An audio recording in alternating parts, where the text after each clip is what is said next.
فرماتے ہیں کہ ان سے پوچھو جو اس میدان میں علم رکھتے ہیں. اور مجھے یاد آ رہی ایک مثال پروفیسر کیت مور کے بارے میں کہ سن 1980 اور 1990 کے درمیان چند اربوں نے قرآن مجید میں جتنے حوالے ہیں ایمبریولوجی کے بارے میں. ایمبریولوجی ایک میڈیسن کا سبجیکٹ ہے. جب ماں کے پیٹ میں ایک بچہ پیدا ہوتا ہے اس کی اسٹڈی کو کہتے ہیں ایمبریولوجی. ایمبریو مطلب جب ماں کے پیٹ میں بچہ ہوتا ہے شروع میں اسے کہتے ہیں ایمبریو, اس کی اسٹڈی کو کہتے ہیں ایمبریولوجی. تو جتنی ایمبریولوجی کے بارے میں قرآن کی آیتیں ہیں اور حدیث ہے, ان اربوں نے اسے اکٹھا کیا اور اس کا ترجمہ کر کے پروفیسر کیت مور کے سامنے پیش کیا. پروفیسر کیت مور اس وقت سن 1980 میں دنیا کے سب سے بڑے ماہر تھے ایمبریولوجی کے, اور یونیورسٹی آف ٹورانٹو کینیڈا میں وہ head of the department of anatomy تھے. اور جب انہیں سارے ترجمہ پیش کیا تھے اور ان سے پوچھا گیا کہ آپ اس کے بارے میں کیا کہنا چاہتے ہیں, تو پروفیسر کیت مور نے ترجمہ پڑھنے کے بعد کہا کہ جتنی بھی آیتیں قرآن مجید میں اکثر جو ایمبریولوجی کے بارے میں ذکر کر رہی ہے وہ اکثر 100% صحیح ہے, لیکن چند آیتیں ہیں جو میں نہیں کہہ سکتا ہوں کہ صحیح ہے, نہ میں کہہ سکتا ہوں وہ غلط ہے کیونکہ میں خود بھی نہیں جانتا ہوں.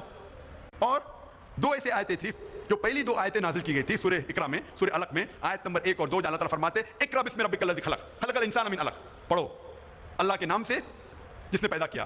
جس نے پیدا کیا انسان کو ایک خون کے لوترے سے جو لٹکتا ہے, جو جوک جیسا ہے.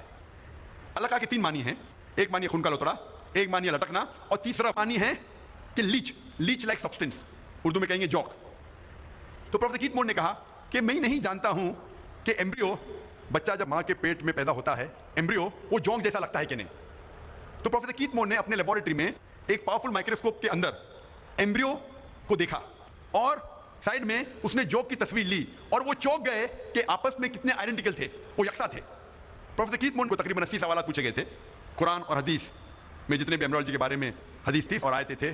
ان کو پوچھنے کے بعد پروفیسر کیت مور نے کہا اگر آپ یہ سوالات مجھے 30 سال پہلے پوچھتے, یعنی آج سے تقریباً 60 سال پہلے, تو شاید میں 50% سے زیادہ جواب دے نہیں پاتا, کیونکہ ایمبریولوجی ایک میڈیسن کا نیا برانچ ہے جو ابھی وجود میں آیا اور ابھی اس کے اوپر تحقیق ہو رہی ہے. اور پروفیسر کیت مور نے جو بھی نیا علم حاصل کیا قرآن اور حدیث میں سے, انہوں نے اپنی ایک نئی کتاب میں لکھا, 3rd ایڈیشن میں, دا ڈیولپنگ ہیومن. ایک کتاب ہے جو ہم میڈیسن میں پڑھتے ہیں فرسٹ ایئر میں, اور اچھے مارکس حاصل کرنے کے لیے ہم کیت مور کی کتاب پڑھتے ہیں ڈیولپنگ ہیومن. تو انہوں نے 3را ایڈیشن لکھا اور یہ نیا علم جو حاصل کیا اس کے اندر ایڈ کیا, اور الحمدللہ اس کتاب کو سب سے پہلا انعام ملا اس سال, سب سے بہترین کتاب جو ایک لیکھک نے میڈیسن کے بارے میں لکھا ہو.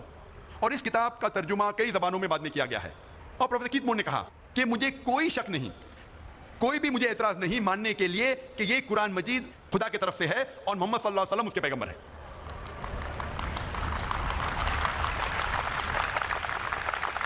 جب بھی آپ کوئی ایک مشین لیتے ہیں تو اس کے ساتھ آتا ہے انسٹرکشن مینیول.